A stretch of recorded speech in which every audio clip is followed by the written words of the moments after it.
É um grande privilégio para mim poder estar aqui. Essa é uma igreja que eu amo muito, esses pastores eu amo muito, são meus padrinhos de casamento, são pessoas que caminham comigo já há muito tempo e eu tenho muita gratidão a Deus e a eles. E acho que é a primeira vez que eu subo aqui para ministrar, né, pastor? Acho que sim. E eu estou muito grata de poder estar aqui. A gente já vem aqui há alguns anos com a IFOL. Quem já ouviu falar na IFOL? Olha, bastante pessoas. Que bom. E essa semana nós estamos ministrando na IFOL. Eu terminei a minha semana de aula sexta-feira e ainda temos mais uma semana de aula. E amanhã, hoje, depois do culto, eu já estou indo embora para casa.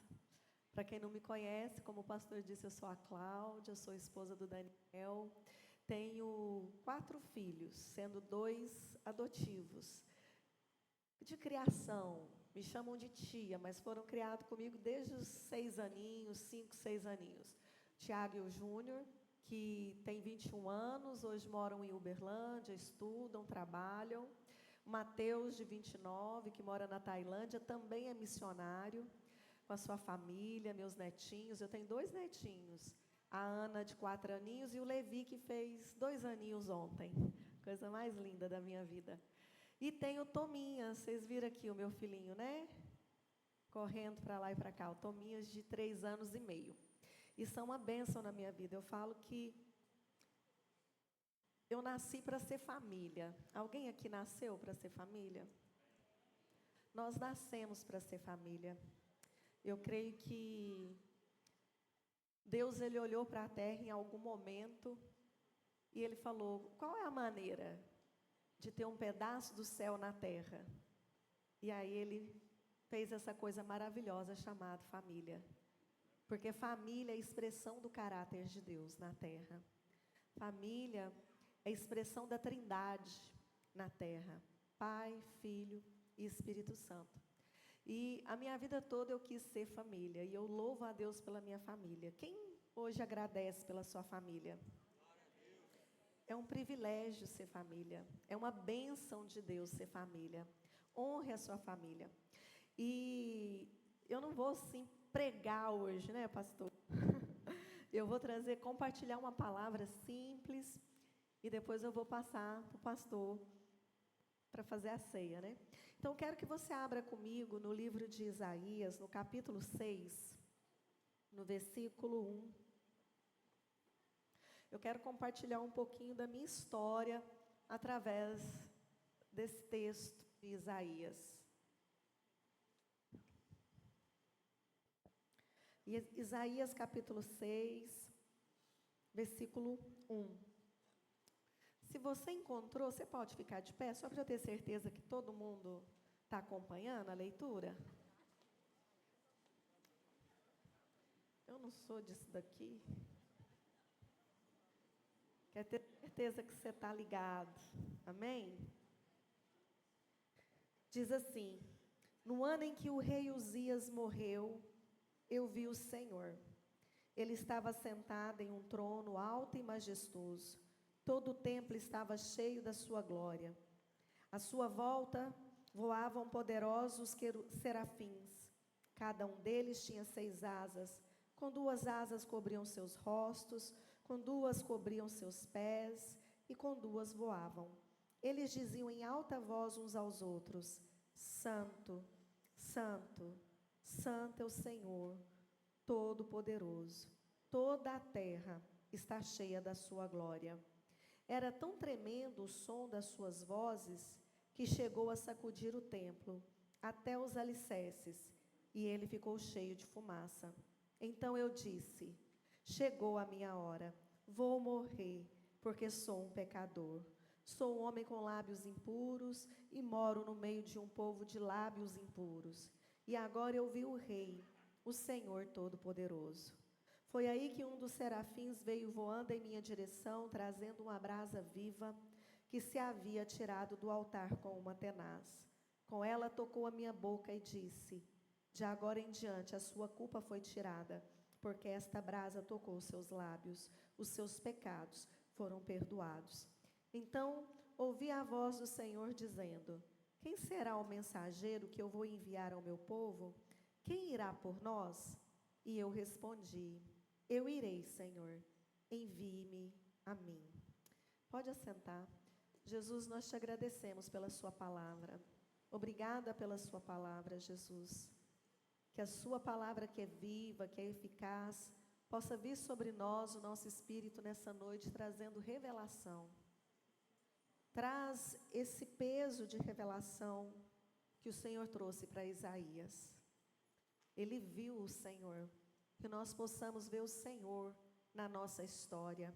Que nós possamos ver o Senhor na história da nossa família. Que nós possamos ver o Senhor no nosso futuro, nos dirigindo para aquilo que é o propósito do Senhor para a nossa vida. Que nós possamos ter essa revelação clara, nítida, sobre quem nós somos, sobre o que carregamos e sobre o propósito do qual o Senhor nos criou. No nome de Jesus. Amém. Eu gosto muito desse texto, porque quando eu leio esse texto, eu fico tentando me ver através dele. A Bíblia fala que no ano que o rei Uzias morreu, Isaías, ele teve uma visão. Se a gente parar para pensar um pouquinho sobre o tempo do rei Uzias, foi um tempo que havia muita prosperidade na nação de Judá, Israel. Muita prosperidade. Mas naquela época, junto com toda aquela prosperidade, também houve uma decadência moral e uma decadência espiritual muito grande. E com essa decadência moral, com essa decadência espiritual, lá na frente nós vamos ver que Deus levanta o profeta Amós. E o profeta Amós começa a denunciar aquilo que estava errado ali naquela nação. Deus mostra para o profeta Amós que apesar de toda aquela prosperidade do reinado de Uzias, aquela nação, ela estava como uma parede levantada fora do prumo, porque o povo estava vivendo fora da revelação de Deus. E Deus falou que ia vir uma tempestade. Ele anunciou um juízo. E ele falou que se aquele povo não tornasse para ele, eles iam ser dispersos como os tijolos de uma parede fora do prumo. E é interessante que esse rei, ele foi um grande estadista, um homem que tinha uma visão além do seu tempo. Ele se movia entre a agricultura, a botânica e a guerra. Ele construiu grandes armas de guerra, armas que não eram comuns naquele tempo. Ele era um visionário. E ele fortificou as cidades, ele construiu cidades, ele fortificou aquela nação. E ele fez coisas maravilhosas para aquela cidade. Mas ele esqueceu de ensinar o povo a buscar o Senhor e a ser fiel ao Senhor. De modo que aquele povo colocou a segurança no rei Uzias. E eles deixaram de ver o Senhor. Eles deixaram de contemplar a santidade do Senhor. Então a Bíblia está dizendo que no ano em que esse rei, esse grande rei, que reinou por mais de 5 décadas ali, quando esse rei que trouxe uma segurança econômica, uma segurança física, porque ele fortificou de certa maneira aquela nação, que ele não era invadido. Havia segurança, havia paz na nação. E o povo descansou o seu coração, não no Senhor, mas naquele rei. De modo que quando aquele rei morreu, houve uma insegurança, uma instabilidade na nação. E foi mediante essa instabilidade que Isaías, ele tem uma visão do Senhor. E ao ter aquela visão do Senhor, o Senhor se revela a ele como santo. Essa foi a revelação do caráter de Deus que Isaías teve. Deus é santo. Mas além disso, ele viu o Senhor num alto e sublime trono.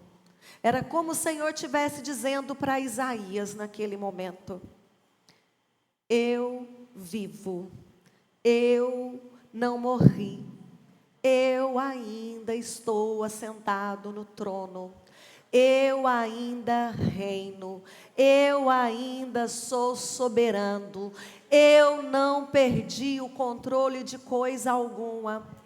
Embora vocês, embora a nação tenha colocado a sua fé, a sua segurança em um homem, ou num sistema político, ou na economia, ou na falsa prosperidade que se apresentou para vocês, eu ainda estou no trono. Eu e você, querido, nós precisamos buscar essa revelação do Senhor em relação à nossa vida. Eu nasci numa cidade chamada Campina Verde. Me perguntam de vez em quando se está no mapa. Eu digo, está no mapa, com certeza. Toda a minha origem é de lá. É lá no Pontal do Triângulo Mineiro. Filha de prostituta, sem conhecer o pai. Grávida aos 16 anos, saio de casa, aos 17 anos eu já tenho meu filho. Vou morar com uma pessoa, o pai do meu filho, que se tornou um algoz na minha vida por 20 anos. Mas também, no meio desse cativeiro que durou na minha vida 20 anos, eu achando que eu estava vivendo a vida que eu queria viver, porque muitas vezes, quando nós colocamos a nossa segurança no homem, quando nós colocamos a nossa segurança no nosso braço, e nós desprezamos o Senhor, e desprezamos a revelação dEle para a nossa vida, nós achamos que estamos vivendo a vida que nós queríamos. Nosso nariz é nosso, e nós fazemos aquilo que nós queremos fazer.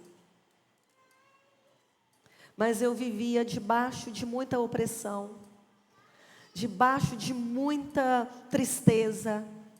Eu vivia sem perspectiva de vida. E sabe qual que era o meu maior sonho na vida? Saber quem era meu pai.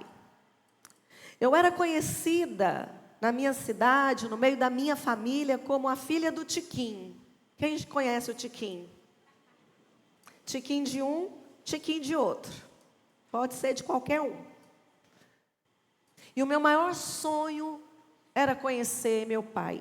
Saber quem era meu pai. E quando eu aceitei a Jesus, eu tinha 20 anos. Eu continuei persistindo em querer saber quem era meu pai. Então, um dia, eu agarrei no colarinho da minha mãe, se é que ela tem um, e falei para ela: paga o que você me deve. Eu quero saber quem é meu pai. E eu obriguei a minha mãe a fazer 2 exames de DNA para mim. Eu não quero mais ser conhecida como a filha do Tiquinho. Eu quero saber quem é o meu pai. E a minha mãe, ela foi fazer esses exames de DNA. Mas ela foi fazer esses exames de DNA sentindo muita vergonha. É como se eu esfregasse todo o passado dela na cara dela. É como se eu fizesse ela reviver tudo aquilo que ela havia vivido no passado. E eu tinha um julgamento muito grande em relação à minha mãe.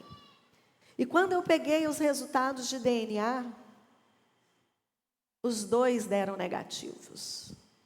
E naquele dia, eu estava na sala da minha casa.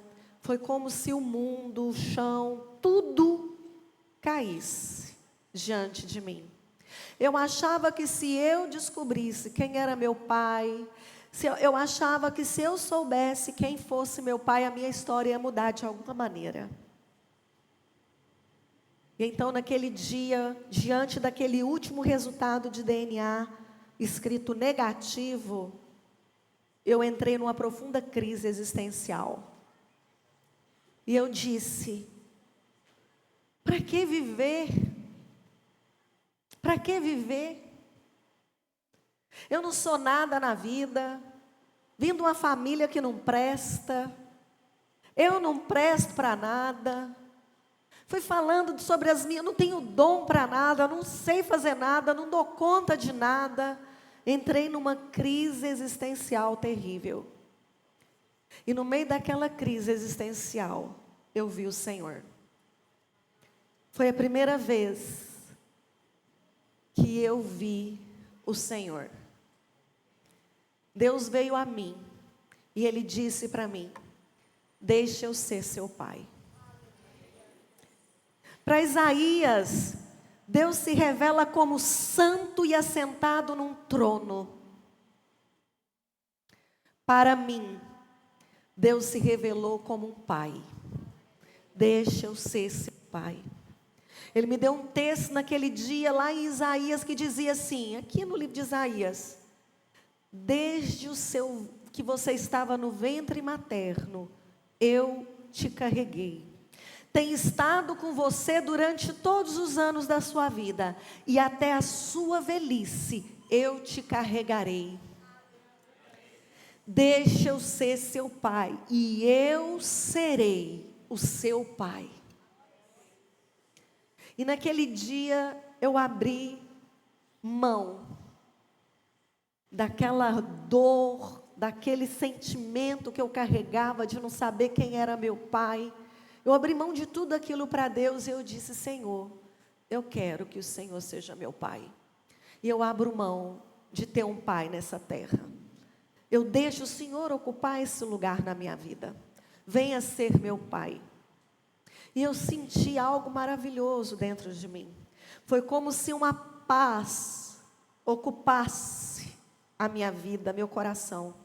Algo que eu nunca havia sentido antes. Eu senti o consolo, eu me senti amada, eu me senti acolhida. E naquele momento ali de me sentir amada, acolhida, aquela coisa gostosa, Deus coloca a imagem da minha mãe diante de mim. Isaías viu o Senhor, e depois de ver o Senhor, ele viu o povo dele. Quando ele viu o Senhor, e teve aquela revelação de quem Deus era santo. Ele olha para si e se vê pecador.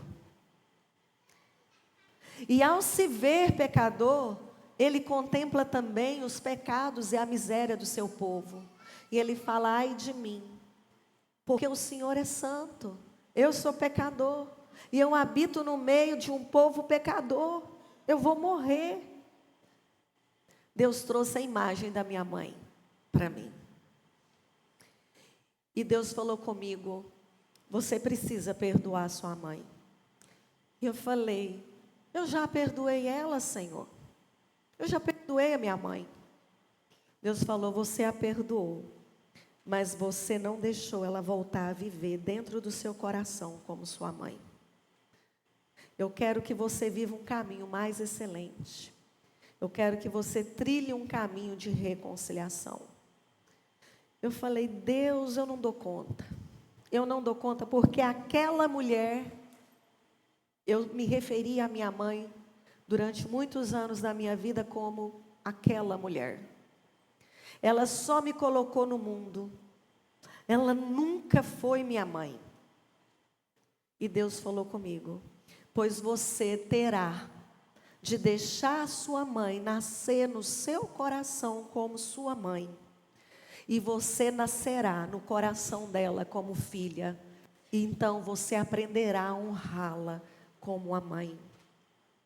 Isso foi um momento de cura muito grande. Deus me colocou depois daquele num processo, porque eu conseguia ver a minha orfandade, eu conseguia ver os meus pecados, eu conseguia ver as coisas que eu fiz, os julgamentos que eu tinha em relação à minha mãe. E Ele me colocou num caminho de reconciliação com a minha mãe que durou 10 anos. Ele me ensinando a ser filha. Ele me ensinando a me converter à minha mãe. 10 anos. E eu me lembro um dia que a minha mãe foi na minha casa. Depois de quase 10 anos, naquele caminho de reconciliação, eu me humilhando e buscando o coração da minha mãe, eu me humilhando e buscando o coração dela. E um dia ela foi na minha casa. E eu tinha uma sala de aula no quintal da minha casa e ela sentou numa cadeira. Eu fui mostrar a sala para ela e ela olhou para tudo, olhou para mim e disse assim: eu me arrependo de tudo que eu fiz contra você lá no meu passado. Se eu pudesse voltar lá atrás e mudar a história, eu mudaria. E ali ela me pediu perdão. Foi a primeira vez que eu ouvi minha mãe pedir perdão.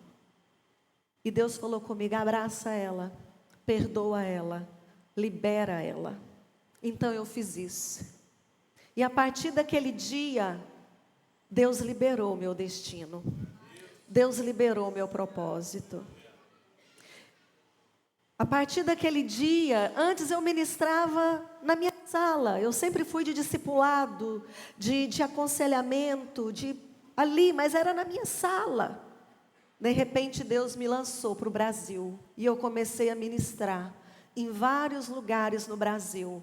Uma palavra: reconciliação. Essa foi a palavra que eu comecei a carregar. Porque foi a palavra que destrancou o meu destino. Então, quando nós vemos aqui Isaías tendo uma revelação de Deus, e essa revelação de Deus transformando o coração dele, transformando a visão que ele tinha do seu povo, caminhando agora numa reconciliação, ou seja, eu não sou melhor do que ninguém, eu não sou melhor do que os meus pais, eu sou pecador, o meu povo é pecador, os meus pais é pecador, mas o Senhor, Ele fala assim: agora que você sabe quem você é, agora que você sabe quem eu sou, agora que você conhece a sua família, que você conhece o seu povo, quem nós vamos enviar? Quem há de ir por nós, levando essa mensagem de perdão, de graça? Quem vai mostrar para eles que eu sou o Senhor, estou assentado no trono e quero consolar, e quero curar, quero restaurar, quero trazê-los de volta ao meu coração e trazer uma revelação de quem eles são? Isaías então ele diz: eis-me aqui, envia-me a mim. E eu entendo que ali eu disse o meu eis-me aqui a Jesus. Eu achava que eu tinha me convertido quando eu tinha 20 anos. Mas a minha conversão verdadeira, que trouxe cura, restauração para a minha vida e liberou um destino na minha vida, foi quando eu tinha 22 anos. Porque foi quando eu tive essa experiência com o Senhor. E a partir dali eu comecei uma jornada de conhecer mais profundamente a paternidade de Deus e de ministrar aquilo que eu estava recebendo de Deus para outras pessoas. Então, alguns anos depois, uns 3 anos depois, eu conheci o ministério do pastor Marcos de Souza Borges. Quem aqui conhece? Pastor Cote. E através dele a gente conheceu a EIFOL. E aí tudo começou a fazer mais sentido dentro daquilo que eu já estava buscando do Senhor, do que o Senhor estava revelando. E comecei a caminhar com o pastor Cote. E aí comecei uma caminhada ministerial, na área de cura, na área de libertação. E aquela libertação que eu recebi, aquela cura que eu recebi, eu comecei a levar para várias pessoas, para vários lugares. E de tudo isso, hoje, já tem 20 anos, um pouquinho mais talvez, que eu estou caminhando nessa área. Eu falo que quando eu comecei no ministério de libertação, de cura interior, de ministrar pessoas, eu tinha por volta dos meus 23, 24 anos. Deus me chamou a viver de forma integral para Ele, eu tinha 23 anos. Eu sou pedagoga, me formei e Deus me pediu a minha profissão. Então, desde os meus 23 anos, tudo que eu tenho vivido tem sido para Deus, para cumprir o chamado dEle na minha vida. E quando 23 anos, 24, nessa época, eu comecei então a ministrar já em vários lugares, atendimento a pessoas, reconciliação, discipulado, e adquirindo essa experiência. Hoje já tem 21 anos, eu estou com 46 anos, eu falo, sabe o que, pastor Emerson, pastora Ivne? Como Deus é corajoso em confiar em crianças, meninos e meninas. Eu tinha só 23 anos, e Ele me confiou um chamado, porque eu disse sim à revelação dEle para a minha vida. Às vezes, para dizer sim para o Senhor, coisas precisam morrer na nossa vida. Meu orgulho em relação à minha mãe precisou morrer, para que eu pudesse assumir o propósito dele para a minha vida. O que precisa morrer na sua vida, para que você tenha essa revelação e comece a caminhar naquilo que Deus está chamando você? E depois desses vários anos, trabalhando ali com a IFOL, ano passado, comecei a sonhar que estava ficando grávida. Já tinha o Thomas, tive o Thomas com 43 anos. E comecei a sonhar que estava ficando grávida. E eu falei, Jesus, tem misericórdia de mim, eu já estou velha, eu quero ser agora avó, já está bom.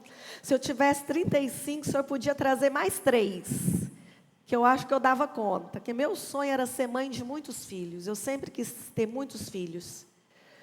Mas eu falei, agora que essa idade eu não dou conta não, Jesus, já passou. E aí, o povo, Adriana, começou a sonhar comigo grávida. E o filho nascendo. E eu falei, Jesus tem misericórdia de mim. Daniel ficou apavorado. Começou a usar camisinha. Eu já usava DIU, ele começou a usar camisinha. Que ele falou, você não pode mais, você não dá conta mais, amor. Então vamos prevenir. Mas eu falei, mas será que Deus está falando de filho? Do que será que o Senhor está falando? E aí, a Eunice, cadê a Eunice? Oi? A Eunice está com o Thomas. Eu compartilhei com ela, falei, Eunice, eu estou apavorada, não sei o que está acontecendo. Né? E ela falou, Cláudia, vamos orar e Deus vai trazer. E um dia a Eunice chega em casa de manhã e fala assim, Cláudia, eu já sei. Deus falou comigo que é hora de você escrever o seu livro. É hora de você compartilhar as suas experiências. Ah, tá aqui, olha que bonito, né, gente? E aí eu falei, será, Senhor? E eu fui orar e Deus, então, confirmou no meu coração. E eu perguntei, Senhor, se é para eu escrever um livro, sobre o que o Senhor quer que eu escreva? Porque tem tanta coisa já dentro dessa área de libertação, de cura interior. E eu não quero falar a mesma coisa que todo mundo fala, e já está falando, então já está tudo bem dentro disso.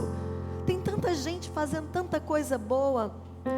E o Senhor falou comigo, eu quero que você coloque na sua visão, naquilo que você acredita.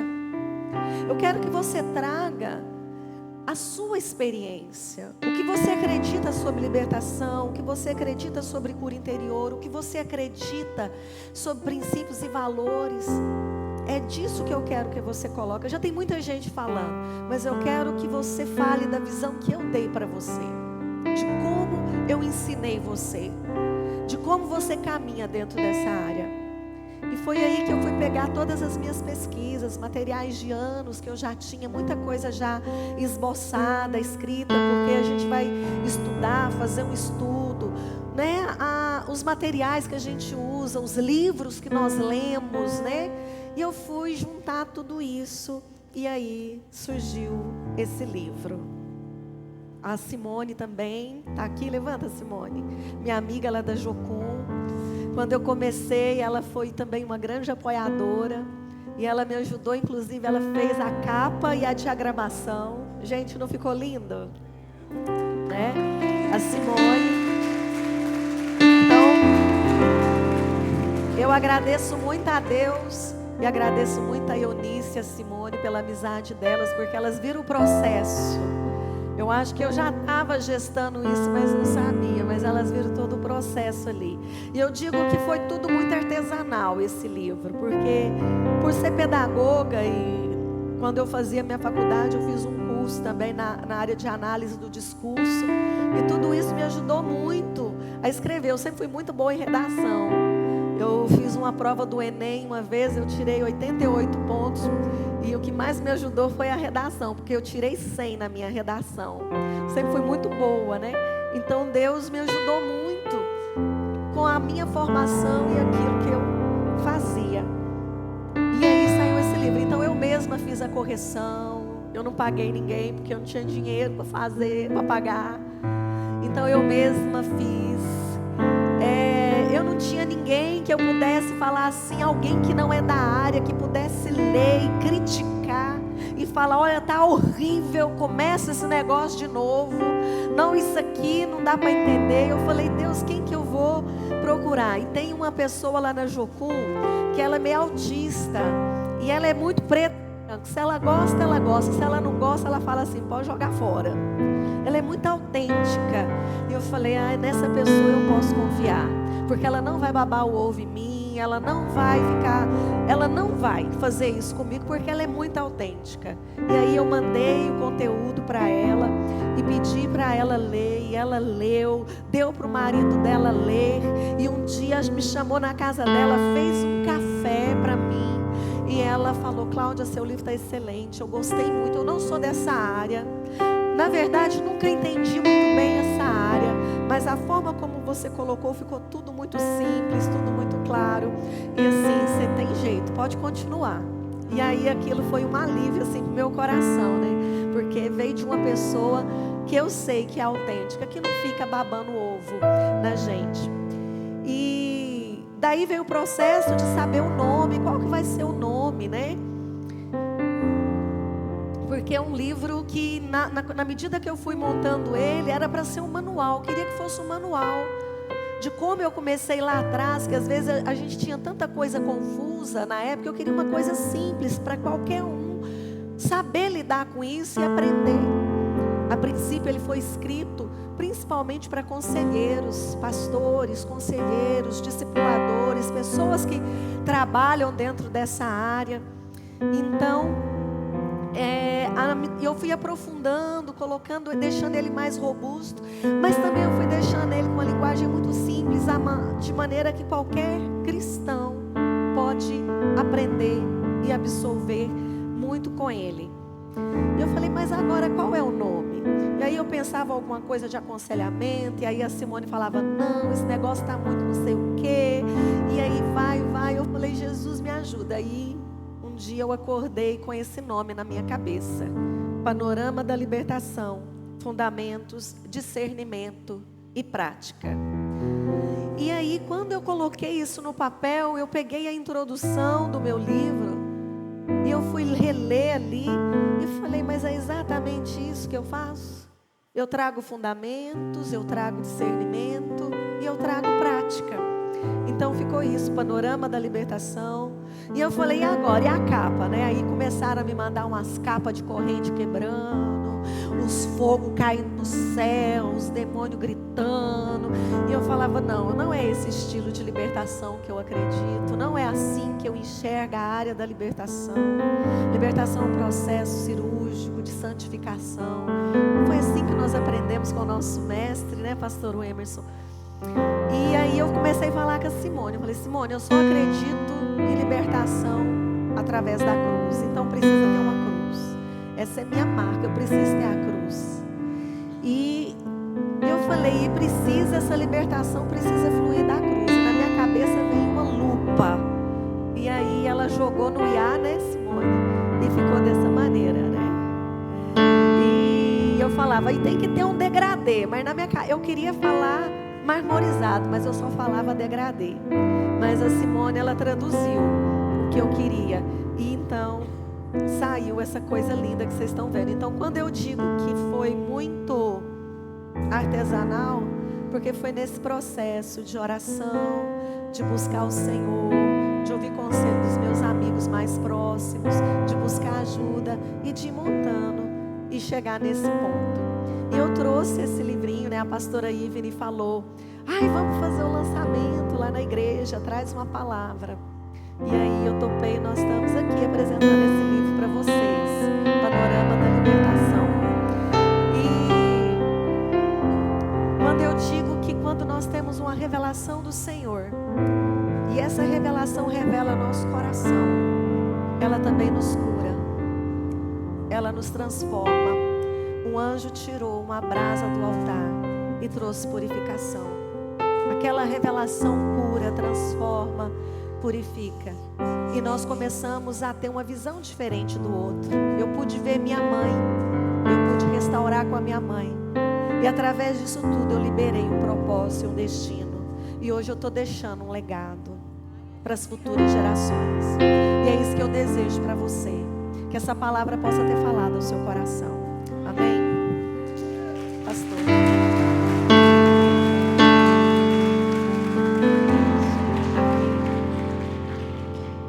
Não?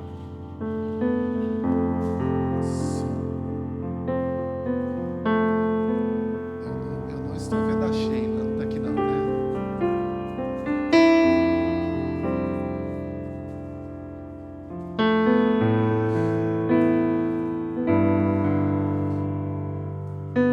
Queridos, como eu te falei, a Cláudia, ela é uma missionária. E ela, esse ano ainda, ela vai para Tailândia.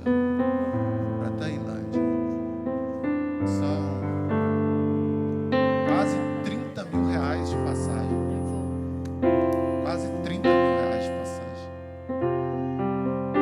Então eu quero te convidar a adquirir esse material. Aqui a gente nunca... A Bíblia diz assim: